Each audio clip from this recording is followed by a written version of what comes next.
ఇప్పుడు మనం 2024వ సంవత్సరం నూతన సంవత్సరం కొందరు సెలబ్రిటీల గురించి, అలాగే రాజకీయ నాయకుల గురించి, ప్రేక్షకుల అభిమానుల కోరిక మీద, అలాగే రాజకీయ నాయకుల కార్యదర్శుల కోరికల మీద, కార్యకర్తల కోరిక మీద మరి జ్యోతిష్యం చూస్తున్నామండి.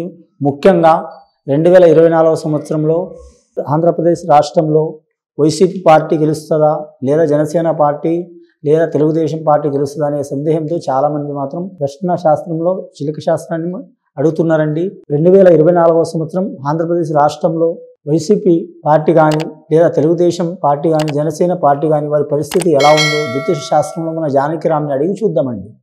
జానకిరామ్ చూడు, 3 పార్టీల జ్యోతిష బలం ఎలా ఉంది, వైసీపీ పార్టీది, రెండవది తెలుగుదేశం పార్టీ, జనసేన పార్టీ జ్యోతిష బలం ఎలా ఉందో చూడు.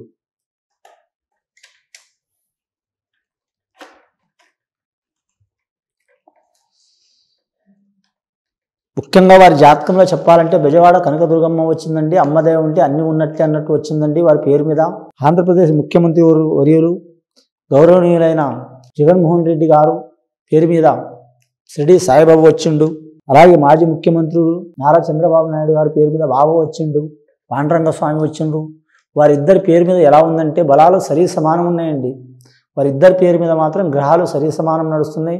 ముఖ్యంగా రాష్ట్రం మీద మాత్రం చాలా వరకు మాత్రం అరిష్టకాల యోగం నడుస్తున్నదండి. వారిద్దరూ రాష్ట్రానికి ప్రజలకు మంచి చేయాలని కోరుతున్నారు, కానీ అవి వీలు పడతలేవు. గ్రహాలు బాగలేకుండా వీలు పడతలేవు. కానీ ముఖ్యంగా మాత్రం కొందరి అభిప్రాయం ఏముందంటే మాత్రం ఏ పార్టీ గెలుస్తుంది, ఏ పార్టీ గెలిస్తే మంచిది అని మాత్రం ప్రజలకు కూడా కోరిక ఉందండి. అలాగే కార్యకర్తల కోరిక ఉందండి. అలాగే మాత్రం అభిమానుల కూడా కోరిక ఉంది. దాని మీద మాత్రం ప్రశ్న శాస్త్రంలో చూస్తున్నామండి. ముఖ్యంగా రాబోయే ఎలక్షన్లో మాత్రం తెలుగుదేశం పార్టీ, అలాగే జనసేన పార్టీతో పాటు వైసీపీ పార్టీ, ఈ 3 పార్టీల తరపు నుంచి చూస్తే మాత్రం ఇందులో బీజేపీ పార్టీ కూడా టఫ్ అయ్యే అవకాశం ఉందండి. కానీ చాలా వరకు మాత్రం ఇదివరకు ఉన్నంత ఉన్నత స్థాయి వైసీపీ పార్టీకి ఉండదండి. చాలా వరకు మాత్రం సీట్లు మాత్రం చేదారే అవకాశం ఉంటుందండి వారి జాతక బలంలో. జగన్మోహన్ రెడ్డి గారి జ్యోతిష బలంలో మాత్రం ఇప్పుడున్న స్థాన యోగాల కంటే తగ్గే అవకాశం ఉంటుందండి. కానీ ముఖ్యంగా నిరుద్యోగుల గురించి, అలాగే రాష్ట్ర రాజధాని గురించి, అలాగే మాత్రం రాష్ట్రంలో ఉన్న సమస్యల గురించి సరైన నిర్ణయం కేంద్రం వరకు ఒత్తిడి తెచ్చి వారు ఖచ్చితంగా నిర్ణయం తీసుకుంటే మాత్రం జగన్మోహన్ రెడ్డి గారికి చాలా వరకు శుభయోగాలు కలుగుతాయండి.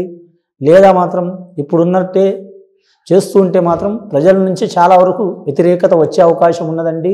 ఇది విని చూసి చాలా వరకు వైసీపీ అభిమానులు కావచ్చు, కార్యకర్తలు కావచ్చు, అలాగే తెలుగుదేశం కార్యకర్తలు కావచ్చు, అభిమానులు కావచ్చు, జనసేన కార్యకర్తలు కావచ్చు, అభిమానులు కావచ్చు, పాల్వాయి మాత్రం చాలా వరకు మాత్రం కేంద్రం మీద ఒత్తిడి తెచ్చి ఆయన మాత్రం నిరుద్యోగుల గురించి కానీ, అలాగే రాష్ట్ర శ్రేయస్సు గురించి కానీ, రాష్ట్ర రాజధాని గురించి కానీ సరైన పట్టుదల చేసి వారు పోరాడితే మాత్రం వారికి అనుకూలమయ్యే అవకాశం ఉందండి.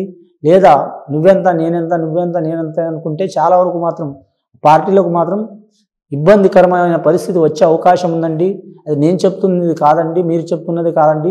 జ్యోతిష్ శాస్త్రంలో అలా ఉంది, పంచాంగ శాస్త్రంలా, చిలక ప్రశ్న శాస్త్రంలా ఈ చికాకులు మాత్రం ఉంటాయండి. చాలా వరకు రాజకీయ నాయకులు ఆంధ్రప్రదేశ్ అనే కాదండి, ప్రతి రాష్ట్రం రాజకీయ నాయకులకు మాత్రం ఈ సంవత్సరం అరిష్టకాలం ఉందండి. ఎవరికి వారు మాత్రం ఖచ్చితంగా శాంతి చేసుకోవాలి. సహనంతో శాంతి చేయించుకుంటే శుభయోగాలు కలుగుతాయండి. శుభం భూయాత్.